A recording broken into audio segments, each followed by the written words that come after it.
me, ye will shed innocent blood, and this shall also stand as a testimony against you at that last day. So he's saying, Abinadi is saying to King Noah, yea, I knew that I was going to die. I knew that you're going to kill me, but I was willing to do that to give you God's message, to tell you to repent and do God's will and be obedient to God. And I was willing to sacrifice my life to tell you guys to repent. He says, I'm not going to recall my words. I spoke the truth. I spoke God's truth to you. You all need to repent. You're all wicked. You're all sinning and rebelling against God, and you're going to pay a huge penalty at Judgment Day if you don't repent. And he says, now if you slay me, so now if you kill me, my innocent blood will stand as a testimony against you at Judgment Day.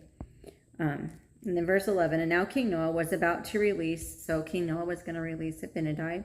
Now King Noah is about to release Abinadi, for he feared his word, for he feared that the judgments of God would come upon him. So King Noah wasn't going to release Abinadi because he knew he had to repent and he felt bad about it. He was just going to release him because he was afraid that he would be killed by fire and that Abinadi's words would come true. So he didn't have godly sorrow, but he had really sorrow. He was afraid of getting caught and being put to death. Like he was afraid of Abinadi's prophecies coming true. But the priests lifted up their voices against him and began to accuse him, saying, oh, he has reviled the king. Therefore the king was stirred up in anger against Abinadi, and he delivered him up that he might be slain. So the priests, King Noah was going to release Abinadi, but the priests lifted up their voices and caused the king to get angry and wrath so he would kill him. And the priest said to Noah that, oh, he has reviled you. He has done all these bad things to you. He stirred the people up in anger against you. You haven't done anything bad.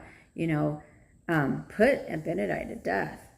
And so he got mad and decided to put Abinadi to death.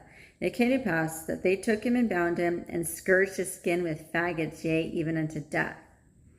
And now when the flames began to scorch Abinadi, he cried unto them, saying, so I'm going to stop right there.